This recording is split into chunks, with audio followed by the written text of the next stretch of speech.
తెలంగాణ రాజకీయాల్లో BRS working president KTR చేసిన వ్యాఖ్యలు తీవ్ర దుమారం రేపుతున్నాయి. 2023 అసెంబ్లీ ఎన్నికల్లో పార్టీ పరాజయంపై ఆయన మొదటిసారి అత్యంత పారదర్శకంగా, ఆత్మపరిశీలనాత్మకంగా స్పందించారు. ఢిల్లీ పర్యటనలో భాగంగా ఎంపీ వద్దిరాజు నివాసంలో మీడియాతో మాట్లాడిన కేటీఆర్ ఓటమికి గల కారణాలను ముక్కుసూటిగా అంగీకరించారు. మా కళ్ళు నెత్తికెక్కాయి కాబట్టి మూడోసారి అధికారంలోకి రాలేకపోయాం. ఈ ఓటమిలో 100% మా తప్పులే ఉన్నాయి. ప్రజల తీర్పును గౌరవిస్తూనే మా లోపాలను తప్పకుండా సరిదిద్దుకుంటామని కేటీఆర్ సంచలన వ్యాఖ్యలు చేశారు. గత ఎన్నికల ఫలితాలను విశ్లేషిస్తే కాంగ్రెస్ పార్టీ నుంచి 6 గ్యారంటీలను ప్రజలు బలంగా నమ్మారని కేటీఆర్ పేర్కొన్నారు. 10 ఏళ్ల పాటు బీఆర్ఎస్ అధికారంలో ఉండడంతో ఇతరులకు కూడా ఒక అవకాశం ఇవ్వాలని ఓటర్లు భావించారని ఆయన అభిప్రాయపడ్డారు.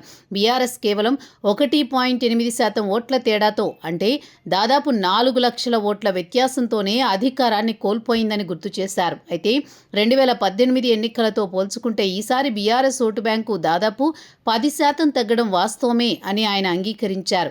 రాబోయే రోజుల్లో తెలంగాణలో ప్రధాన పోటీ కాంగ్రెస్ బీఆర్ఎస్ మధ్యే ఉంటుందని కేటీఆర్ ధీమా వ్యక్తం చేశారు. రాష్ట్ర అధికారం కోసం తహతహలాడుతున్న బీజేపీకి ఇక్కడ కనీసం సీఎం అభ్యర్థే లేరని ఎద్దేవా చేశారు.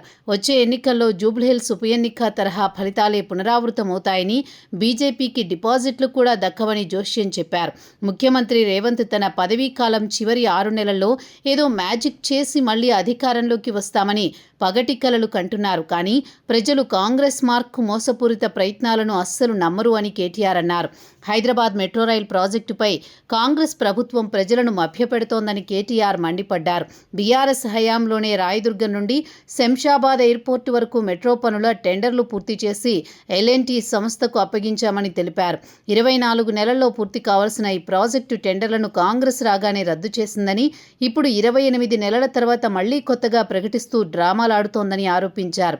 ఇక నియోజకవర్గాల పునర్విభజనపై స్పందిస్తూ తెలంగాణలో వచ్చే ఎన్నికల నాటికి అసెంబ్లీ స్థానాలు పెరగడం ఖాయమన్నారు. అయితే జనాభా ప్రాతిపదికన దక్షిణాది రాష్ట్రాలకు పార్లమెంటు సీట్ల సంఖ్య తగ్గకుండా ఉంటేనే తాము కేంద్ర బిల్లుకు మద్దతిస్తామని స్పష్టం చేశారు.